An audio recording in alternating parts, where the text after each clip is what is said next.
France Info, les informés, Jean-Mathieu Pernin.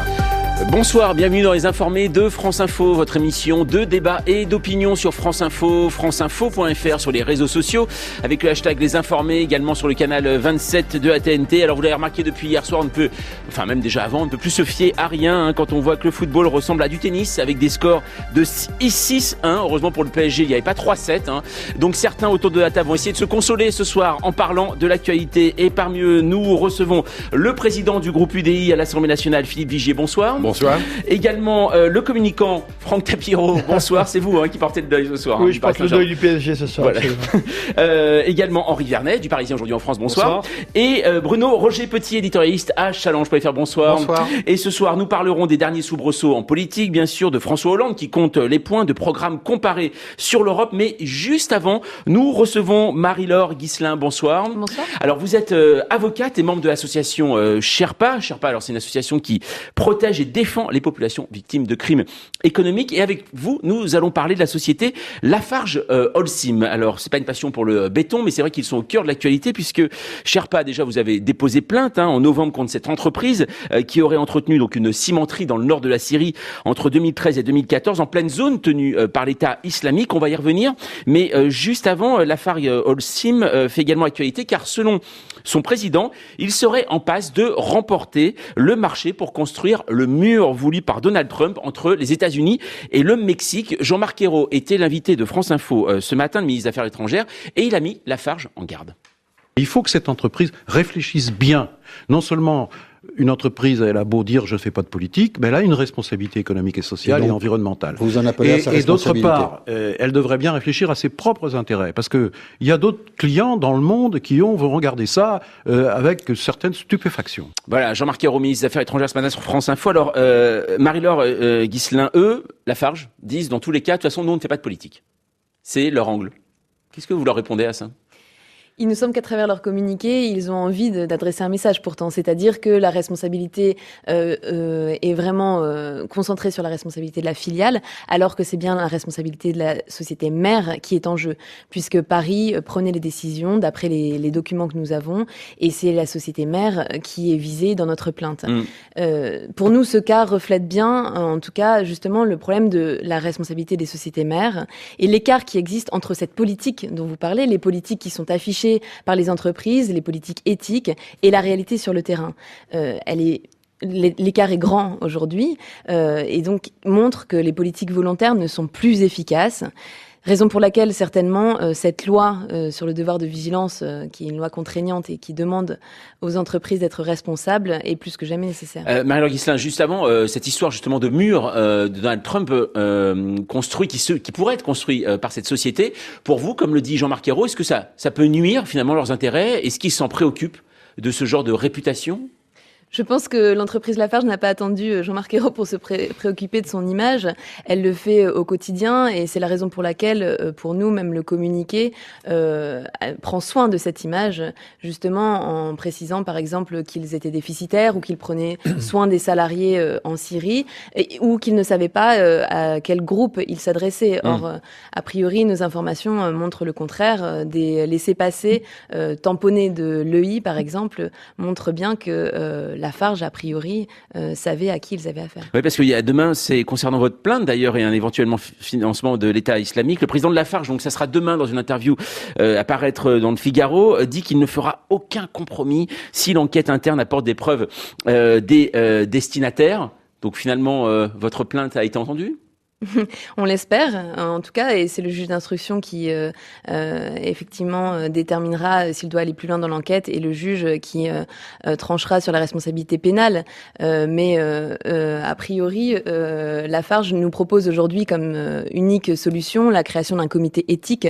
Or, encore une fois, on a vu que les politiques volontaires de Lafarge, jusqu'ici, ont été insuffisantes. Philippe Vigier, vous-même, en tant que parlementaire, qu'une entreprise franco-suisse, franco-helvétique, soit justement là-dedans, on en parle donc de plaintes autour de financer des groupes terroristes pour pouvoir continuer à exploiter une cimenterie. Dans un autre cas, participer à un mur très polémique, ça prête à réfléchir, non ? Il y a des choses différentes là. Ah, bien sûr, c'est pour ça que j'ai dit prête à polémique et voilà. Bien Moi, sûr. je sépare la polémique ou le financement du terrorisme. Le financement du terrorisme, là, immédiatement, il faut tout arrêter. Et donc, s'il y a une responsabilité, elle doit être assumée. Et c'est à la justice de faire son travail. Si en revanche, un mur qui crée polémique, oui. Mais à ce moment-là, si on commence à expliquer qu'il y a plein de pays du monde, on arrête de travailler parce que, par exemple, il y a des pays dans lesquels il n'y a pas de démocratie, on va partir d'un certain nombre de pays. Vous croyez bien que si nous n'y sommes pas, c'est d'autres qui seront à leur place. On arrête de vendre des armes. Soyons logiques. Mais vous avez vu quand même que depuis quelques années, les ventes d'armes, notamment les Rafales, qui ont été vendues avec beaucoup de talent par Jean-Yves Le Drian, alors que depuis longtemps on attendait, ce sont des emplois en France. Rappelez-vous ce qui est arrivé avec les fameuses navettes qui devaient être livrées chez Poutine. Bref, je crois que non, soit si on touche au terrorisme, là, pas de quartier, il faut tout arrêter. Dans l'autre cas, eh bien écoutez, c'est un problème d'appréciation et vraiment, je pense que Jean-Marc Ayrault, non, en principe, lorsqu'on est ministre des Affaires étrangères, d'autant plus qu'il a été Premier ministre, on doit être l'ambassadeur de son pays. Quand je vois la force de frappe anglaise à l'heure actuelle, la force de frappe en termes de diplomatie économique, la France a des efforts à faire. Mario Ghislain, quand vous entendez ça, finalement, vous-même, chez Sherpa, c'est ce contre quoi vous battez. Mais tout à fait, et il faut faire une différence effectivement entre être impliqué dans un pays où un régime serait critiqué et être impliqué dans un pays et réellement être en violation des droits nationaux et internationaux. C'est bien ce qu'on demande aujourd'hui et c'est ce que la loi historique du 21 février sur la responsabilité des multinationales demande, c'est-à-dire un respect des droits humains sur la chaîne de production. On se demande comment ici Lafarge n'a pas redoublé de vigilance sur cette filiale qu'elle détenait à 100%, surtout dans un état en crise aussi médiatique. Très bien. Eh ben, écoutez, en tout cas, on suivra ces affaires avec vous, puisque votre plainte est toujours en cours, la plainte de l'ONG Sherpa. Merci beaucoup, Marie-Laure Ghislain, donc de l'association Sherpa. Je rappelle également que vous êtes avocate. Merci d'être passée ce soir aux Informés de France Info. L'info à 20h10, c'est Stéphane Milhomme. Après les incidents mardi midi au lycée Sugère de Saint-Denis, 6 mineurs sont mis en examen ce soir en région parisienne. 2 autres placés sous le statut de témoins assistés. Ils font partie des 55 personnes interpellées dans la foulée des violences qui ont visé l'établissement et violences sur les policiers. Ils ont reçu des pierres mais également du mortier et des cocktails Molotov. 2 ans de prison avec sursis et 30 000 € d'amende requis contre François Pérolle, l'ancien conseiller de Nicolas Sarkozy, est jugé en appel à Paris pour prise illégale d'intérêt lors de sa nomination à la tête du groupe Banque Populaire Caisse d'Épargne. Il s'occupait de ce dossier quelques mois auparavant quand il travaillait pour la présidence de la République. Emmanuel Macron anime comme prévu son meeting à Talence. La salle de Médoquine, dans cette commune de l'agglomération bordelaise, a été vandalisée la nuit dernière. Des vitres cassées, plusieurs inscriptions à la peinture bleue visant explicitement le candidat d'En Marche. Une enquête est désormais ouverte. Donald Tusk, réélu président du Conseil européen. Toute cette journée, Varsovie a tout fait pour empêcher la reconduction de ce candidat à la tête du Conseil de l'Union européenne. Le Polonais occupe le poste depuis 2014, mais il reste très contesté dans son pays. Et puis la tension est en train de retomber dans le ciel de Tunisair. La compagnie nationale tunisienne annonce la reprise partielle et progressive de ses vols. Ils sont cloués au sol depuis plusieurs heures en raison de vives tensions sociales entre ses pilotes et ses mécaniciens. France Info. 20h, 21h, les Informés, Jean-Mathieu Pernin. Les Informés de France Info avec ce soir le président du groupe UDI à l'Assemblée nationale, Philippe Vigier, également le communicant Franck Tapiro, Henri Vernet du Parisien aujourd'hui en France et Bruno Roger Petit, éditorialiste à Challenge.fr. Et pendant ce temps-là, donc la campagne continue et à droite on souffle un grand coup et on prend l'air ce soir puisque François Fillon est en meeting à Besançon. Une réunion qui sera bien sûr suivie par de nombreux journalistes et désormais les rédactions voient, vous savez, leurs plus jeunes éléments ou ceux qui sont presque en fin de carrière car vu l'hostilité des militants à l'égard de la presse, on n'est pas sûr de les revoir entiers, donc on les envoie. François Fillon a présenté une nouvelle équipe autour de lui aujourd'hui, surtout 3 hommes, François Barin, Christian Jacob et Luc Châtel, Riri Fifi Loulou, certains les appellent comme ça. Sarkozy, qui encadre désormais celui qui voulait se défaire de Nicolas Sarkozy, c'est plutôt dommage, et Luc Châtel. On est d'ailleurs très content, il ne parle que d'amour ce soir, Luc Châtel. Vous savez, aujourd'hui, il n'y a plus de sarkozystes, de juppéistes, de leméristes. Il y a des électeurs de droite qui veulent gagner. Il y a une France qui souffre. Et rien ne serait pire que de la mettre entre les mains de celui qui est finalement l'héritier de François Hollande. Nos électeurs de droite, ils sont en colère. Ils veulent qu'on se rassemble. Ils veulent qu'on aille au combat. Ils veulent qu'on gagne. Et donc là, il n'y a plus de chapelle. Tout le monde est rassemblé derrière celui qui est notre candidat. Voilà, le nouveau porte-parole donc de François Fillon, Luc Châtel. Henri Vernet, ces nouvelles nominations, ça peut aider François Fillon ? Bon, en tout cas, ce qui est amusant, c'est que Châtel vient de le dire, il a raison, il n'y a plus de jupéistes, il n'y a plus de léméristes. Ça, c'est sûr. En revanche, il y a des sarkozystes et quelque part, il est mis sous surveillance. Il y a l'œil de Sarkozy sur cette campagne. Est-ce que ça peut l'aider? Ça peut l'aider, oui, dans la mesure où, justement, ça peut remobiliser les sarkozystes. On le sait, il y a un pouvoir quand même ils savent faire une campagne. De ce côté-là, pour mobiliser les troupes, il y a un vrai savoir-faire. En revanche, là où ça peut être un petit peu plus délicat, c'est sur ceux qui, du coup, risquent de s'éloigner. Donc, notamment les jupéistes, dont on voit, il reste Pécresse, enfin disons qu'elle est une jupéiste à géométrie variable, un coup filloniste, un coup jupéiste. Donc voilà, elle sait s'adapter. Donc il risque de perdre ça. C'est intéressant d'ailleurs que Macron, qui est ce soir à Bordeaux, a rendu des hommages assez vibrants à Juppé. Donc il se dit que dans cet électorat-là, il y a peut-être des gens à récupérer. Bon, maintenant, alors justement ce soir, c'est assez étonnant parce que il y a un livre qui sort, c'est le vôtre, Bruno Roger Petit. On reconnaît la personne qui est là. Vous voyez, Philippe Vigier, c'est un candidat que vous soutenez, c'est François Fillon, avec ce titre qui n'est pas très gentil, on va le dire, Bruno Roger Petit, c'est le pire d'entre eux. Aujourd'hui, donc, vous avez écrit ce livre, donc un livre ne s'écrit pas en 5 minutes, donc pour vous, ça fait longtemps que vous étudiez le François Fillon, Bruno Roger Petit. J'ai écrit ce livre dans la foulée de sa victoire à la primaire, parce qu'effectivement, en regardant le parcours, les forces politiques qui se reconnaissent en lui, etc., je me suis dit, il y a un gros problème dans ce pays avec ce candidat-là. Pourquoi ? Déjà, il y a un problème personnel. On le voit bien, c'est que c'est un candidat qui est en décalage avec ce qu'attend quand même une énorme majorité du peuple français. C'est-à-dire que c'est le candidat de la droite d'avant-hier qui aspire à devenir la droite de demain. Bon. Et vous voyez bien, toute la séquence qui s'est ouverte depuis une semaine. Que dit Alain Juppé au fond ? Il dit aujourd'hui il y a deux droites. Il y a la droite traditionnelle, celle qui a régné sur la droite pendant 60 ans avec le général de Gaulle, qui est plutôt gaullienne, plutôt libérale, y compris sur le plan économique et sociétal, et plutôt européenne. Bon, cette droite-là aujourd'hui, avec Alain Juppé, elle a pris sa retraite, elle est effacée. C'est la fin du surmoi gaulliste. Et on en revient à ce qu'était la droite d'avant, c'est-à-dire une droite identitaire, conservatrice sur le plan économique, social, sur le plan sociétal, et qui est ce que Patrick Buisson, fort justement, a nommé la droite du populisme chrétien. Justement, Philippe Vigier, alors vous-même vous êtes de l'UDI, vous soutenez François Fillon, vous vous reconnaissez là dans le portrait que vient de faire Bruno Roger Petit de candidat que vous soutenez ? Non, en écoutant, je me disais vraiment, non, on n'y aura rien épargné. Maintenant, il y a une avalanche de bouquins qui arrive, je ne l'ai pas lu, je le lirai avec un esprit de gourmandise. Très bien. Moi, j'ai soutenu Alain Juppé maintenant, très simplement, j'avais expliqué que je soutiendrais celui qui gagne la primaire. François Fillon a gagné cette primaire, on sait ce qui est arrivé depuis quelques semaines, il a eu au moins le courage de reconnaître qu'il avait commis des erreurs. Je m'accorderai qu'il n'y a pas beaucoup de chefs d'État. Non, mais je lui reconnais aussi l'opiniâtreté. Il n'y a pas beaucoup de... Non, mais les autres politiques, le coiffeur de M. Hollande à 10 000 euros par mois, plus personne n'en parle. Ça, c'est très bien. Tout est normal. Mais ce Cahuzac, les yeux dans les yeux, nous disant à l'Assemblée nationale, non, j'ai pas de compte en Suisse, j'ai pas de compte à l'étranger. Parce qu'on en a parlé en temps voulu. On en a parlé abondamment. Non, mais ce que je veux dire, c'est que... Alors maintenant, il est de droite, non. Écoutez, moi, je suis centriste, je reste centriste, je l'étais depuis l'âge de 20 ans, vous voyez. Donc, j'ai pas changé... Non, dans l'Europe, pardonnez-moi, vous avez dû lire le projet européen de François Fillon. C'est un projet européen, me semble-t-il, qui est crédible. Il ne s'agit pas, par exemple, prendre un seul exemple. L'Europe, les citoyens ne comprennent plus à quoi elle sert. L'Europe s'est éloignée d'eux. L'Europe est un machin, alors qu'il faut que l'Europe les protège, que l'Europe soit capable de nous réindustrialiser. Et on voit bien dans la crise de l'immigration. Non, mais attendez, pardonnez-moi, il y a le Brexit qui vient de se passer. Bien sûr, on va en parler, c'est prévu. Oui, mais comment fait-on demain pour redonner un idéal européen ? Comment cette France va devenir forte au moment où il y a eu tel décalage entre l'Allemagne et la France ? En fait, je vais vous dire pourquoi. Parce qu'à mon avis, la question aussi que pose Bruno Roger Petit, et c'est vrai que ça peut interroger beaucoup de gens. On a vu, je parle pas de la politique, partir, revenir. Là, on se dit, c'est vrai que François Fillon a défini son programme comme un choc libéral, et on se dit c'est vrai que les centristes à la base ne sont pas forcément attirés par ce genre de choc libéral. Sur le projet, par exemple, projet santé, j'ai passé beaucoup d'heures avec d'autres à réécrire ce projet qui, je crois maintenant, est parfaitement juste, qui sera efficace.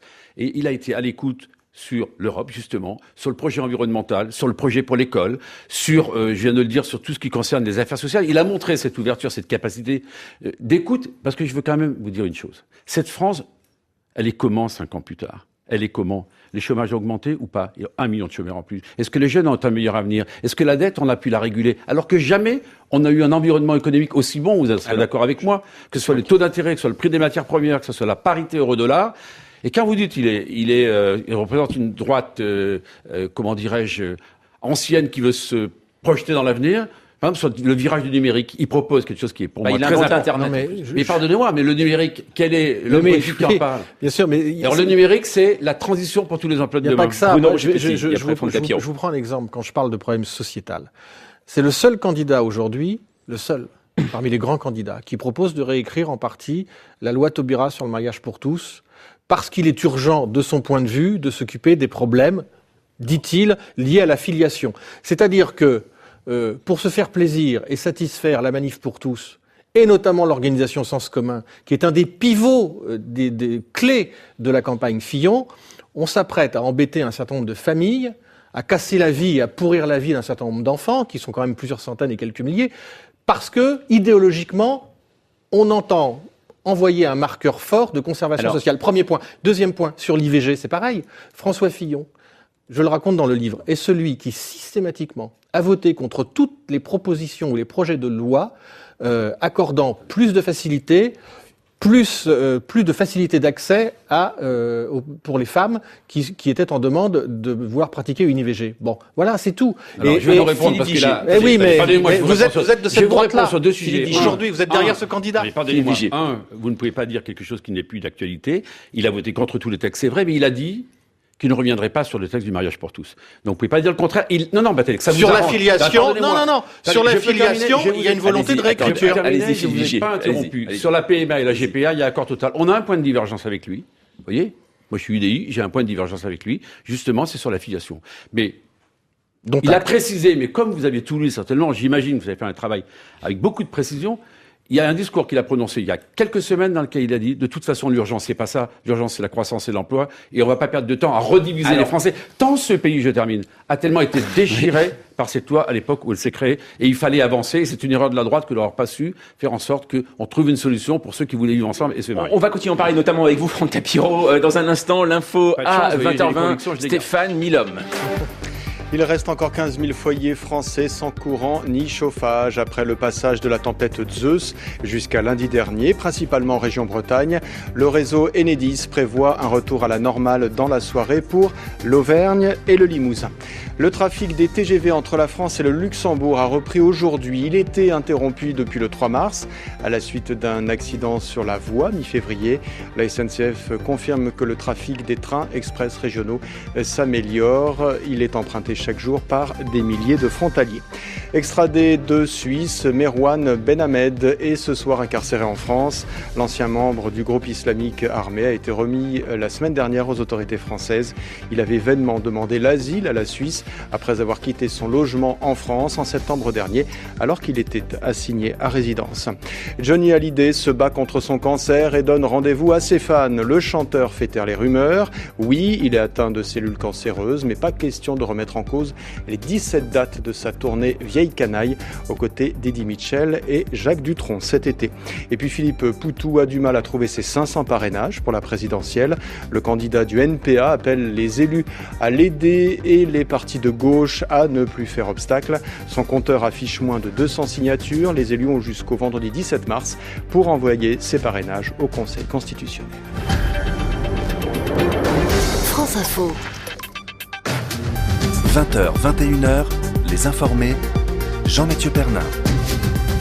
Les informés de France Info, nous parlons de la campagne qui n'arrête plus, et notamment François Fillon aujourd'hui qui a remanié donc son équipe, un petit peu cornaqué, même beaucoup par des sarkozystes pur jus, notamment François Baroin. Franck Tapiro, on a appris aussi que François Fillon, lundi, allait parler cette fois-ci, mais pas comme d'habitude, pas comme 3 points presse auparavant, là pour parler de son programme. Il paraîtrait qu'il pourrait un peu l'adoucir. Voilà. Est-ce qu'aujourd'hui, est-ce qu'il fait bien d'ailleurs, à votre avis? Non, je pense pas. Je pense justement pas, parce que après tous les allers-retours qu'il y a eu par rapport à Fillon, il a été élu par rapport à un programme, par rapport à une thématique, par rapport à un positionnement. Il lui est arrivé ce qui est arrivé. Aujourd'hui, il a réussi à passer, on va dire, cette tempête. Pour l'adoucir, je pense qu'il risque de manquer de crédibilité. Déjà qu'il a du mal avec le jeu, il a du mal à être en dehors d'une forme de sincérité. Je pense que là, s'il va vraiment essayer d'ouvrir, il risque de se décrédibiliser. N'oublions pas qu'il a été élu quand même aux primaires grâce à ce programme. Non, moi, je voulais revenir sur ce livre, mais comme je ne l'ai pas lu, je vais le faire comme dans mon métier, avant de voir le contenu. Je vais essayer d'en parler comme un outil de com'. D'abord, il tombe au très bon moment. Donc Bravo. vous parlez du livre de Bruno Roger Petit. Le pire d'entre eux. D'abord, le timing est parfait. Parce qu'il arrive vraiment après une séquence extraordinaire. Donc j'ai hâte de le lire. J'adore le titre. À plus d'un titre. Pourquoi ? Parce que le pire d'entre eux fait évidemment référence au meilleur d'entre nous, qui était Juppé. Alain Juppé. Et le pire d'entre eux, c'est évidemment... Alors c'est très dur, parce que c'est... Mais au moins... Ce que j'aime bien, c'est que c'est un titre qui dit réellement son positionnement. On va expliquer pourquoi il est... Mais il y a aussi autre chose. Il y a la caricature. Un formidable attaché de presse. Ah oui, c'est incroyable. Vous êtes venu avec Bruno Roger Petit. Je ne sais pas si ça sert. Vous connaissez, attendez, j'ai pas fini. Allez-y, Franck. Après, il y a la caricature. Ce que j'aime bien, c'est que Fillon est celui qui emploie le plus le mot caricature. Vous savez, en disant, c'est de la caricature des médias, la caricature des journalistes. Donc il y a une caricature sur la en effet, une. Et c'est rare, c'est extrêmement rare de voir un livre avec une caricature d'un homme politique. Mais d'ailleurs, il y a le second message, un peu plus en filigrane, c'est le mot pire. Parce qu'en fait, ce que vous sous-entendez, et ça c'est vraiment assez dangereux en politique, parce que il faut débattre là-dessus, c'est que pour vous, donc apparemment, Fillon, c'est la France du pire, c'est la France qui a peur. C'est la France qui envisage le scénario le plus catastrophique, et on est sur le catastrophisme pour essayer d'incarner une solution. Donc moi, ça m'intéresse de le lire pour voir si ce message subliminal que je vois est juste ou non. Juste avant une réponse, Bruno Roger Petit, Henri Vernet, justement, juste sur cet assouplissement de programme. On en parle d'ailleurs depuis le début, notamment même à l'UDI. À un moment, quand François Fillon a été élu, vous aviez demandé à un moment des ajustements, que ça soit des choses moins fortes, violentes. Et aujourd'hui, vous les découvrirez lundi. Voilà, justement. Alors lundi, justement, Henri Vernet. On les découvrira, sauf qu'on a déjà vu qu'il a commencé à adoucir, à émolier son programme. Ça, c'est pas entendu parce que tout simplement on était dans l'affaire et que tout ça, c'est vrai que le bruit assourdissant. Alors vous dites ça, mais en même temps sur la sécurité, par exemple, on l'a trouvé plus dur, François Fillon. Sécurité, il a le temps justement de modifier un petit peu les choses. Non, mais sur l'aspect qui était le plus rugueux de son programme et qui avait fait réagir, donc y compris chez vous les centristes et chez beaucoup de Français, c'était d'abord sur la santé, c'est-à-dire ce risque de voir une espèce de double traitement, en gros, entre ce dont s'occuperait la sécurité sociale, qui serait réservée aux grands risques, et puis donc une prise en charge beaucoup plus importante pour les gens eux-mêmes, les mutuelles, etc. C'est-à-dire en gros une espèce de privatisation un petit peu à l'anglo-saxonne. Donc là-dessus, il y est déjà revenu. Simplement, ça s'est pas vu. Et je pense que l'intérêt de cette conférence de presse, c'est de montrer qu'il a entendu un certain message. Par ailleurs, vous citez les 4 millions, on est toujours là-dessus. Mais attention, d'abord, les électeurs de la primaire, ce ne sont justement que 4 millions. On a compris maintenant que c'était un électorat qui était quand même assez individualisé, c'est-à-dire plutôt des urbains ou notables, de villes moyennes, etc. En effet, une France assez catholique. Alors peut-être pour vous, Bruno Roger Petit, c'est le pire de la France. En tout cas, c'est une France qui n'est pas toute la France. Et donc, ça suffit pas pour gagner. Ça suffit pour gagner une primaire. Ça suffit aujourd'hui pour le remettre en selle, parce que y compris les gens de sens commun, aujourd'hui, ils sont beaucoup dans le QG de François Fillon, tout simplement parce qu'il y a des places à prendre. On voit aussi se rapprocher le maire de Neuilly, Fromentin, UDI ou ex-UDI d'ailleurs, qui est un petit peu de cette mouvance également. On voit ça, mais il a besoin d'élargir. Il a besoin de s'adresser à une population par rapport bien plus large que à sens commun, vu que c'est parti, pour vous, est-ce que vous êtes à l'aise, finalement, à côté de ces personnes? On va pas commencer à exclure les uns et les autres. Ce qu'il faut, c'est que l'influence des uns et des autres ne soit pas celle qui donne la ligne politique. La ligne politique, on la connaît, c'est le François Fillon. Moi, simplement, sur la santé, je vais revenir une seconde. En plus, c'est mon métier. Alors, pardonnez-moi, je suis biologiste, donc j'ai pu voir la méthode. La méthode, d'ailleurs, c'est un peu celle que Borloo a pris avec le Grenelle de l'environnement. On a fait des auditions de tous les acteurs pendant un mois. Le document auquel nous sommes arrivés est un document qui nous permettra un vrai projet de santé, de mieux soigner les Français avec moins de reste à charge et notamment avec plus de prévention. Là encore, est-ce que depuis 5 ans, ça va mieux sur la santé? Le déficit sont toujours là, contrairement à ce qu'on raconte. 130 milliards de côté, Madame Touraine, elle a tout oublié. Pour cette seule année, je prends cet exemple, 200 millions d'euros de médicaments qui sont remboursés. Est-ce que les remboursements seront les mêmes, Ils seront mieux remboursés. Pourquoi? Parce que il va donner, François Fillon, de l'autonomie, par exemple, aux hôpitaux. Il va rapprocher le public et privé alors qu'on a tout fait pour les séparer pendant ces 5 ans. Est-ce que les mutuelles auront une place plus importante? Mais pas du tout.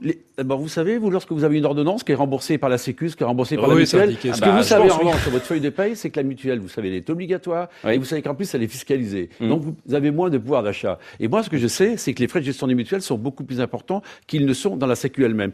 Ce que l'on fera un vrai parcours de soins avec une efficacité, une efficience pour faire en sorte justement que les Français se soignent mieux qu'ils ne le soignent avec des mesures. Je vais prendre ce dernier exemple sur la prévention. Est-ce que les crédits de prévention dans le domaine de la santé ont augmenté ou diminué depuis 5 ans? Ils ont diminué de 30%. 1 euro de prévention en moins, c'est 10 euros de soins curatifs en plus. Donc ça, c'est quelques pistes qui vont être développées lundi. Non, mais pas toutes. On va pas toutes les développer. Vous savez, sinon, sinon, plus vous allez casser la surprise. Simplement, c'est une capacité à montrer que sur un projet qui reste le socle de son élection à la primaire. On peut avancer, on peut le préciser, on peut l'amender, à la seule condition que si on veut rassembler, on doit faire en sorte que chacun s'y retrouve. On va y aller. On peut reculer un petit peu. Allez, dans un instant, on va parler de l'autre côté de l'échiquier politique, la gauche. On parlera également de l'Europe. Voilà le programme à suivre des informés de France Info.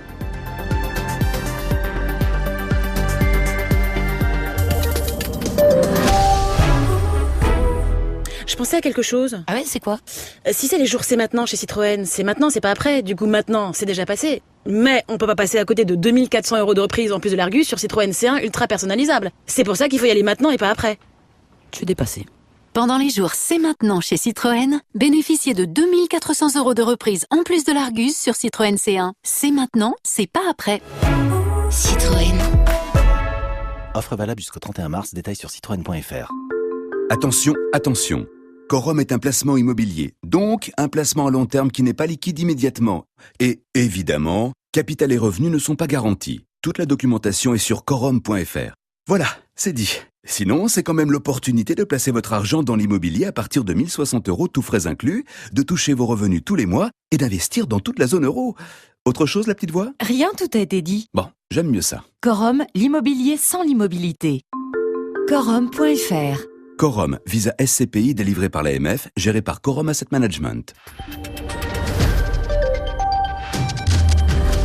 France Info Météo, avec CIC et vous. Bienvenue dans une banque digitale et surtout humaine. CIC, construisons dans un monde qui bouge. Et à Météo France, on retrouve Élodie Calac. Ce sera mieux demain, encore beaucoup de nuages le matin sur la plupart des régions, des brouillards. On trouvera quand même des éclaircies près des frontières du nord, du plein soleil sur les Pyrénées, de la Méditerranée jusqu'aux Alpes. Le Mistral atteindra encore 70 km à l'heure. Il fera 2 degrés à Nancy, 4 à Toulouse, 7 à Paris, Lyon, 9 à Brest et 11 degrés à Marseille. L'après-midi, du très beau temps pour la moitié sud. De belles éclaircies en remontant vers le nord. Elles resteront tout de même discrètes entre le Poitou, la Normandie, le nord de la Bretagne. Pour les températures, un petit air de printemps avec 13 degrés à Cambrai, à Colmar, 14 à Paris, 17 degrés à Nantes et à Lyon, 21 à Bordeaux, Marseille, Ajaccio, 23 à Bayonne et 25 degrés à Perpignan. France Info. Ouvrez l'info.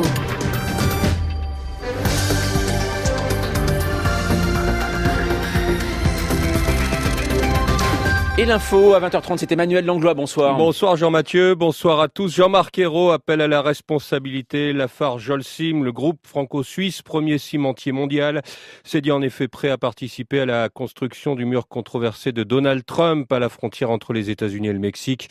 Le chef de la diplomatie française qui rappelle que les entreprises ont aussi une dimension sociale et environnementale. Comment le PSG va-t-il se remettre de la correction d'hier soir par le Barça de cette humiliation 6-1, éliminé de la Ligue des Champions après cette défaite reléguée à 3 points du leader monégasque en championnat? Le Paris Saint-Germain reste en course en Coupe de France et disputera la finale de la Coupe de la Ligue le 1er avril prochain. Mais pas sûr que cela suffise aux Qataris qui investissent depuis des années à coups de millions dans le club parisien. Christian Chesneau.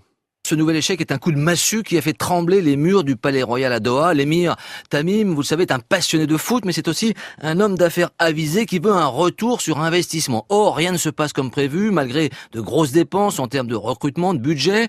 L'image et la notoriété du club, et par ricochet, celle du Qatar, sont ternies par ces échecs à répétition.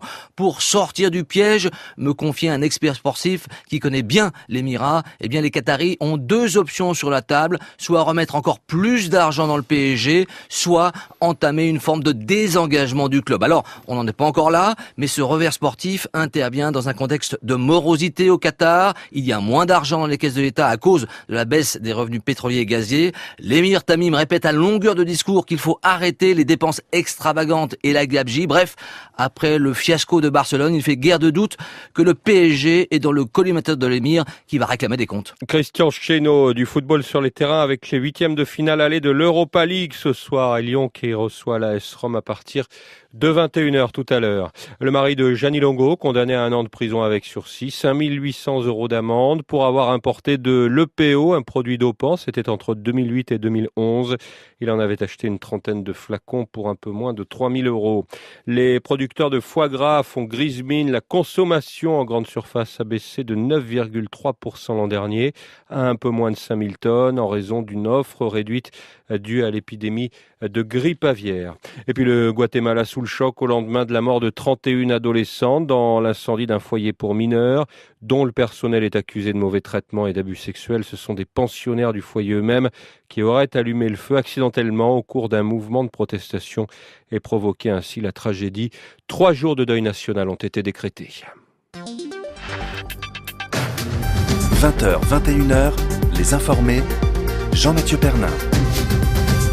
Qui résistera à la mode du selfie? Je ne sais pas, Franck Tapiro. En tout cas, allez, les informés de France Info jusqu'à 21h sur France Info, franceinfo.fr, sur les réseaux sociaux, avec le hashtag Les Informés, également sur le canal 27 de la TNT. Ils sont vifs, pétillants, sortis du blister de l'actualité. Et ce soir, les informés de France Info reçoivent le président du groupe UDI à l'Assemblée nationale, Philippe Vigier, également le communicant Franck Tapiro, Henri Vernet du Parisien aujourd'hui en France, et Bruno Roger-Petit, éditorialiste à challenge.fr. Rapidement, avant qu'on passe à gauche, parce qu'on n'a pas eu le temps, parce qu'on savait qu'on parlait de santé, c'est avant tout le programme qui est intéressant. Un petit mot, Bruno Roger-Petit, sur le choix justement de François Baroin. Est-ce que pour vous, aujourd'hui, il y a un ticket, comme on dit? Non, il n'y a pas de ticket, je vais vous dire pourquoi. Parce que dans une élection présidentielle type 5e République, il y a le candidat, il y a le peuple en face, et l'idée qu'on puisse faire un ticket pour faire joli et pour essayer de rameuter autant que faire se peut des électeurs un peu plus libéraux et un peu moins conservateurs sociaux et sociétaux que ceux qui sont aujourd'hui les électeurs de François Fillon, ça ne marchera pas comme ça, parce que ça n'a jamais marché comme ça.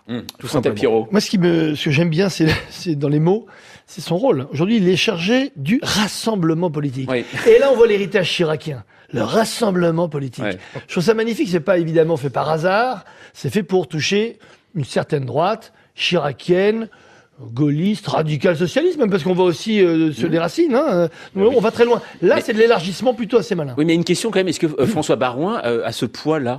Excusez-moi, non, il a cette étiquette, ce qu'on disait, c'est-à-dire le côté, d'abord la génération, plus jeune, les enfants de Chirac, le côté laïcité aussi, c'est un laïcard, on peut dire, laïcard, non, c'est un grand mot, mais disons que il a affiché ça. On a vu quand même que le candidat Fillon, lui, n'a eu de cesse de rappeler qu'il est un fervent catholique, y compris un petit peu trop pour un candidat. Je veux dire, ça n'a rien à faire dans la campagne. Franck Tapiro, vous avez raison d'insister sur le côté rassemblement, mais c'est justement ça qui met un peu la puce à l'oreille. Quelqu'un qui a chargé de rassembler la famille, et rassembler la famille politique aussi largement que vous l'avez dit. Qu'est-ce que c'est? C'est le rôle d'un chef de la majorité. Donc je suis d'accord que l'idée de ticket n'a aucun sens dans la 5e République, parce qu'en effet, on élit un homme face au peuple. Mais quand même, on voit bien que cette idée-là... Attendez, notre vie politique s'américanise, ne serait-ce qu'avec les primaires, etc. On voit que quand on a un candidat qui est quand même un canard boiteux, là, Fillon, il est quand même tenu à bout de bras par ses soutiens politiques. Et ça ne veut pas dire qu'il gagnera pas l'élection. Mais c'est un candidat qui est quand même... Non, je dis pas du tout qu'il gagnera pas l'affaibli. Mais c'est qu'il gagnera pas l'élection au final. On verra bien. Mais en tout cas, voilà. Bon, il est... Et donc, cette idée-là, il marche avec 2 ailes, et il y a l'aile Baroin, ça peut compter. Dernier petit détail, attention, il y a l'échéance du 15 mars. Que se passera-t-il? Sa convocation. C'est pas qu'un boiteux. Pour moi, d'abord, il a monté. Comme il a monté un peu plus de force, un peu plus de niaque qu'un canard boiteux. Je suis désolé. Il a été attaqué, mais il boite pas pour autant. Je trouve que pour un boiteux. Alors, il est canardé. C'est un canardé. Oui, il a été canardé, mais il est pas boiteux pour autant. Canardé comme il a été. Il y a une chose que je tiens à dire, il a montré un courage, une détermination extraordinaire. Ça n'empêche pas. Or, pardonnez-moi, non mais attendez. Quand vous regardez la situation mondiale face à Poutine, face à Trump, face aux Chinois, je pense que demain il vaut mieux avoir un chef d'État qui soit solide. Et là, il a montré vraiment une vraie solidité. Alors ensuite, l'arrivée de François Baroin, dont chacun connaît le parcours chiracien, laïcard, c'est vrai, président de l'Association des maires de France, donc un homme de terroir qui est attaché aux valeurs, aux traditions du pays, et puis qui incarne cette jeunesse. Eh bien, ça veut dire que le rassemblement il est lancé. Écoutez, ce matin, on a rencontré François Fillon, et les centristes aussi sont là, arrivent, vont prendre toute leur place dans la campagne, pas simplement sur le projet, dans la campagne. D'accord. Pas une seule heure à perdre, et nous y sommes, parce que ce rassemblement, il ne marchera pas sans nous, et on le fera avec efficacité. Et vous verrez, et je vous donne rendez-vous d'ailleurs, vous allez voir dans quelques jours, les inflexions vont commencer à s'organiser dans les sondages, pour une raison simple. Parce que le conglomérat qui est en train de montrer Emmanuel Macron, j'entends bien les ralliements qui se sont passés, mais regardez, Robert Rue qui est arrivé avant-hier, Patrick Barrauzek qui est arrivé, entre les communistes, les socialistes. Il y a évidemment quelques valsistes, du moins l'aile droite. On se croirait presque chez les centristes, en fait. Non mais attendez, non, vous avez pu observer qu'il y a eu un bureau politique de UDI avant-hier. Oui, mais comme non, pas du tout. Non, nous avions mis la campagne entre parenthèses. Il y avait un certain nombre de choses qui devaient être mises sur la table. Elles le sont. C'est le candidat définitif pour gagner avec la droite et le centre. Nous sommes à fond. Alors, Bruno Roger-Petit. Moi, une fois qu'on a dit que Baroin ne pouvait pas être candidat à la place de François Fillon, on peut dire autre chose. François Baroin, c'est l'homme qui a bloqué la candidature de substitution d'Alain Juppé. Clairement, nettement, définitivement, absolument. C'est surtout Nicolas Sarkozy, l'homme qui a bloqué. Non, mais je vais y venir. Attendez. Je vais y venir. Voilà. Il l'a bloqué en plein accord avec Nicolas Sarkozy. Bien sûr. Bon. Quand tout le monde a vu François Baroin derrière François Fillon au Trocadéro, on a tous compris le message. Je pense. Juppé était bien placé, en plus. Ça, et en plus, il est arrivé en retard et on a bien fait exprès de le mettre derrière. Bon, la construction de l'image, c'était ça. C'était nickel. De quoi s'agit-il maintenant ? Il s'agit d'organiser au mieux, la campagne présidentielle de François Fillon pour qu'il ne perde pas de telle façon que derrière, la droite soit dans un état...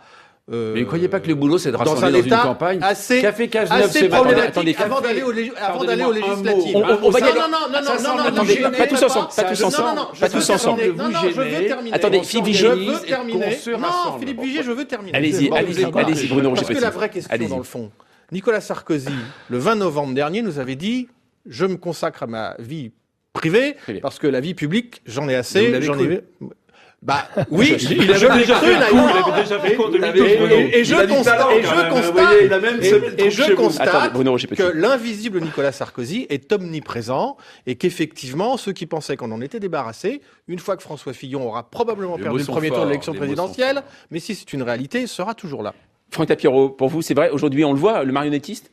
C'est ça ? Bon, on le voit, on l'entend. Oui, mais pourquoi ? Mais enfin, c'est assez compréhensible. On reconnaît la guéguerre qu'il y a toujours eu entre Juppé et Baroin. Parce qu'on se souvient de François Fillon avec des mots très durs contre Nicolas Sarkozy. Il se retrouve aujourd'hui encerclé par ces troupes-là de Nicolas Sarkozy. Mais Nicolas Sarkozy, je l'avais dit ici, tout le monde a cru qu'il était fini pour la politique parce qu'il avait été sorti de la primaire. Je vous ai dit, il n'est jamais fini. Et c'est pire que ça, il va se positionner comme le parrain. C'est exactement ce qu'il fait aujourd'hui. Le parrain, on connaissait le Godfather avec... et on voit très bien qu'il arrive finalement à très bien mener sa barque. Et derrière, le sauvetage de Fillon, la présence de Baroin, la disparition de Juppé. Mais il y a le génie de Sarkozy. Et ça, il faut dire que si finalement Fillon y arrive, Sarkozy aurait été pour quelque chose. Alors, l'habilité de faire rentrer également les juppéistes. D'ailleurs, il y a quelques centristes juppéistes dans moi qui sont dans un instant, de campagne. Dans un instant, on va parler d'un observateur très attentif de cette campagne présidentielle. C'est le président François Hollande. Mais l'info à 20h40, Stéphane Milhomme. Après les incidents mardi au lycée Sugère de Saint-Denis, 6 mineurs sont mis en examen ce soir, 2 autres placés sous le statut de témoins assistés. Ils font partie des 55 personnes interpellées dans la foulée des violences qui ont visé l'établissement et violences sur les policiers à coups de pierre et de cocktails Molotov. 2 ans de prison avec sursis, 30 000 € d'amende requis contre François Pérolle, l'ancien conseiller de Nicolas Sarkozy, est jugé en appel à Paris pour prise illégale d'intérêt lors de sa nomination à la tête de Banque Populaire Caisse d'Épargne. Il s'occupait de ce dossier quelques mois auparavant quand il travaillait à la présidence de la République. La CGT crée un syndicat pour les coursiers à vélo dans la région de Bordeaux. Plus de 700 livreurs travaillent dans le département pour les plateformes de livraison de repas. Selon le syndicat, ils ont un statut d'auto-entrepreneur, mais à la situation très précaire. Cette démarche syndicale est inédite en France devant l'ubérisation de certains métiers. La découverte en Alaska d'un gisement de pétrole, sa capacité est d'environ 1,2 milliard de barils. Il s'agit de la plus grande découverte conventionnelle d'hydrocarbures des 30 dernières années sur le sol américain. C'est un potentiel maximal de 120 000 barils par jour. Et puis Jeff Koons et le centre Pompidou, condamné pour contrefaçon. Le tribunal de grande instance de Paris considère que la sculpture Naked du célèbre plasticien américain est bien la contrefaçon d'un cliché du photographe français Jean-François Boré. Ils devront verser 40 000 €, dont la moitié aux ayants droit. France Info. 20h, 21h, les informés, Jean-Mathieu Pernin. Les informés de France Info. Et il y a une chose qui est vraie en ce moment, c'est que le président de la République n'en peut plus. D'ailleurs, il paraît qu'il a essayé l'acupuncture, mais les aiguilles se tordent tellement il est tendu. En fait, selon lui, et c'est des échos repris par Le Monde, datés d'aujourd'hui, la campagne serait de basse qualité, les primaires incompatibles avec la Ve République, et le futur débat réunissant tous les candidats, vous savez, notamment sur TF1 et France Télévisions, serait, je cite toujours, une idée épouvantable. Emmanuel Macron commencerait à l'énerver, il ne sait pas quoi dire à Benoît Hamon. Alors, en plein doute, son Premier ministre a choisi, ce sera le rassemblement avec Benoît Hamon. Bernard Cazeneuve. Nous sommes à un moment où il faut rassembler. Et rassembler tous ceux qui sont déterminés à lutter contre le Front National. Et pour ce qui concerne le candidat investi par la primaire, il faut rassembler toute sa famille politique. Cela signifie qu'il faut inscrire l'espérance qu'il incarne dans la continuité de ce qui a été fait de positif pendant ce quinquennat. Voilà, c'était le Premier ministre Bernard Cazeneuve ce matin au QG de Benoît Hamon. Alors Henri Vernet, forcément aujourd'hui on a été un peu surpris par une chose du Parisien aujourd'hui en France, ce serait ce 500 signatures bloquées. Un matelas secret. Un matelas secret bloqué donc pour François Hollande. Mais au cas où. Qu'est-ce que c'est que cette histoire? C'est l'histoire d'un animal politique. De gens, on parlait de Sarkozy à l'instant, mais François Hollande est fait du même bois. Ce sont des animaux politiques qui ne savent faire que ça finalement. Et encore, Sarkozy à un moment avait dit allez, moi j'irai faire du fric. Mais Hollande, il a même pas du tout cette passion, ça l'intéresse pas ça. Donc c'est quelqu'un qui se dit peut-être aujourd'hui qui regrette finalement le discours qu'il a prononcé le 1er décembre, évidemment il pouvait pas prévoir une telle configuration, un tel éclatement, et qui se dit qu'aujourd'hui, s'il était là, pourquoi pas un minuscule trou de souris, comme il aimait à décrire sa stratégie un moment avant de renoncer. Bon, attention, c'est tout ça est de la politique fiction, mais imaginons que Macron se mette à dévisser. Il a fait 2-3 erreurs, les fameuses, la colonisation, les gens humiliés, etc. Bref, on ne sait pas. Peut-être que il pourrait avoir un accident, un accident électoral, je veux dire. Imaginons que Hamon tombe décidément en dessous de Mélenchon, etc. Et puis surtout, François Hollande, en effet, est obsédé par le péril Marine Le Pen. Et il se dit que dans ce cas-là, finalement, lui qui en fait vraiment, son objectif numéro 1 de contrer ce qu'il estime être une menace pour la France, il se dit que oui, il pourrait. Alors, c'est très courant quand même, puisque c'est quand même le 17, le dépôt des candidatures. Oui, mais attendez, quand on s'appelle François Hollande, il reste quand même suffisamment d'amis. On n'a qu'à gouverner la France pendant 5 ans. Il reste suffisamment d'amis. Oui, non, mais vous pouvez les déposer les derniers jours. Ça, il suffit d'en avoir 500. Franck Tapiro, on le sait, François Hollande a beaucoup d'humour, il est très joueur. C'est vraiment, c'est extraordinaire. Mais là, il a joué avec le théâtre politique. Non, mais attendez, c'est un happening. Il a des regrets. La somme du n'importe quoi. Mais alors là, qu'il ait des regrets, c'est normal. Il s'emmerde. Donc c'est vrai qu'il serait peut-être mieux dans cette campagne que là où il est aujourd'hui, à faire ses visites qui ne servent à rien. Ça le démange. Pourquoi? Parce qu'il se dit, finalement, que entre Macron, il avait de l'espoir, mais il l'estime lui. Alors que Macron, quand même, monte dans les sondages. Il suffit de le voir, qu'il n'est pas totalement en phase avec ce qu'il pensait. Hamon, c'est opération sauvetage. C'est bon. Il faut sauver le soldat Hamon avec derrière les boîtes aux lettres. Quand on voit vraiment Hamon qui a l'air complètement perdu dans cette image avec les boîtes aux lettres derrière, c'est vraiment incroyable. On a l'impression que, si Hollande venait demain à se présenter, ce serait le Taubira de 2017. Donc il ferait perdre définitivement à vie les élections à la gauche. Bruno Roger-Petit, on sait que son gouvernement, François Hollande, est tenté à la fois par Emmanuel Macron, certains par Hamon, d'autres ne font rien. Est-ce que François Hollande aujourd'hui a la main dessus, justement, sur ses ministres et leur conseiller encore quelque chose? Son problème, c'est qu'il n'a la main sur absolument rien, mais rien. Sur le courrier, peut-être. Sur le courrier. Je vois bien, on connaît les méthodes de François Hollande. Alors, il reçoit quelques journalistes ces jours-ci. Il fait quelques... en plus, les derniers journalistes, entre guillemets, amis. Donc, il fait savoir qu'il n'est pas content, que Macron... Quel est l'intérêt pour lui de faire fuiter ça, justement? C'est quoi?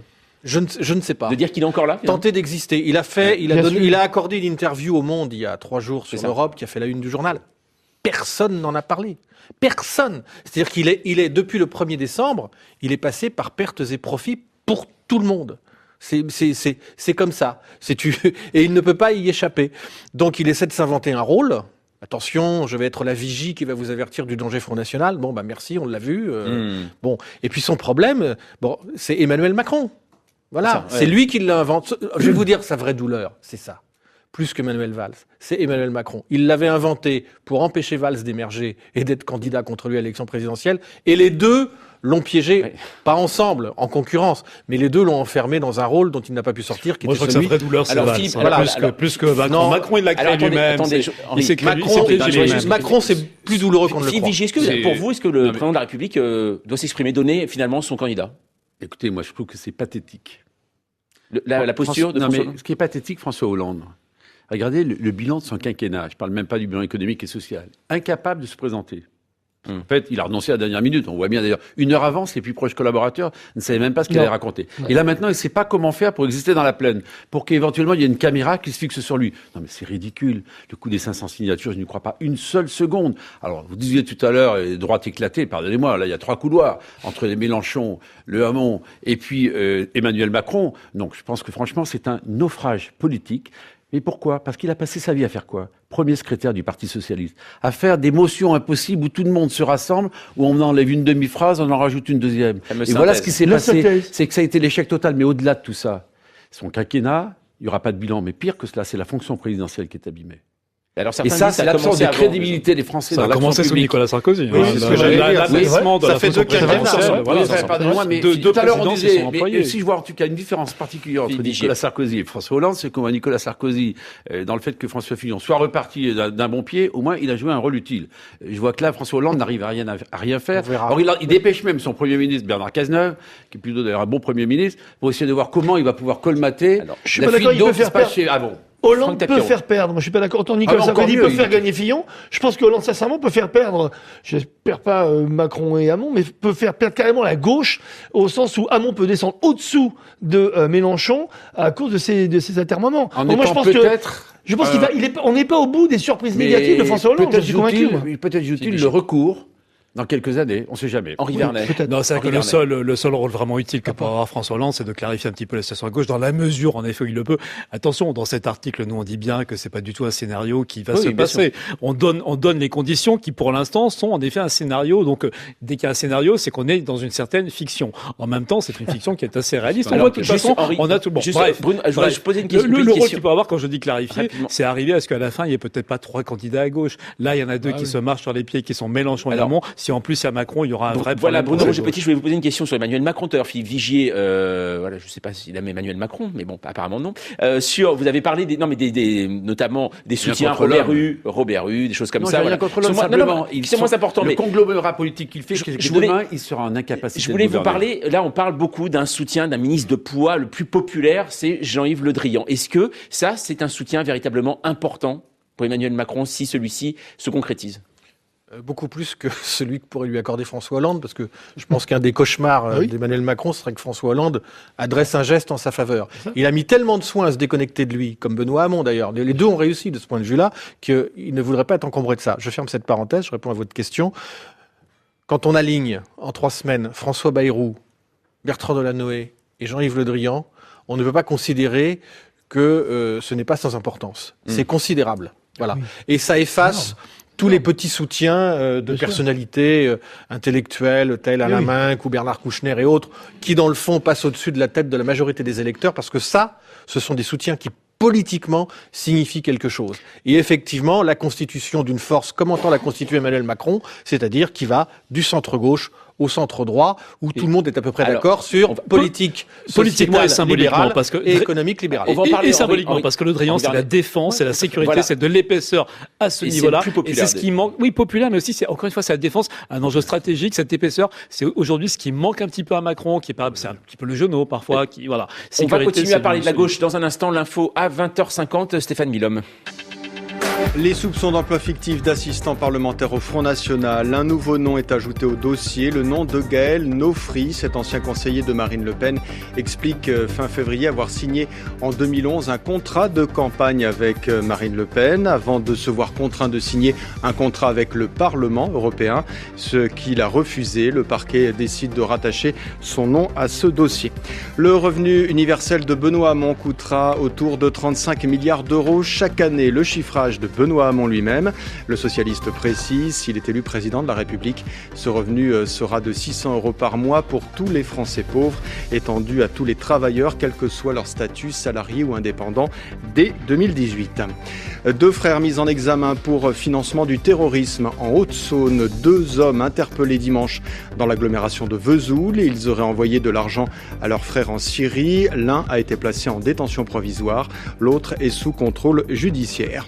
Les USA ont déployé 400 soldats supplémentaires en Syrie. Les Marines, les Rangers doivent donner un coup d'accélérateur à l'offensive menée contre Raqqa, capitale de fait de l'organisation État islamique en Syrie. Ils viennent s'ajouter aux 500 militaires américains déjà sur place. Et puis l'Olympique lyonnais face à l'AS Rome. C'est l'affiche des 8e de finale aller de la Ligue Europa. Coup d'envoi depuis la capitale des Gaules à 21h05. C'est à vivre dans le Classico sur France Info. France Info.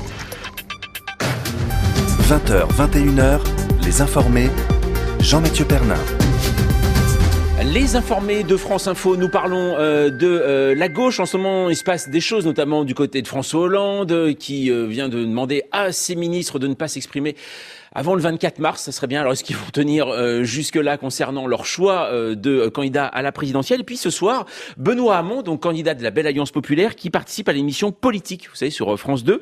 C'est vrai que Franck Tapiro, sa précédente prestation, un peu comme François Fillon finalement, lors de la primaire de la gauche, lui avait beaucoup servi. Donc cette émission politique peut servir également à véritablement voir qui sont les hommes. On se souvient de François Fillon qui a été sorti gagnant de cette émission, comme Benoît Hamon d'ailleurs. Ça n'a absolument rien à voir.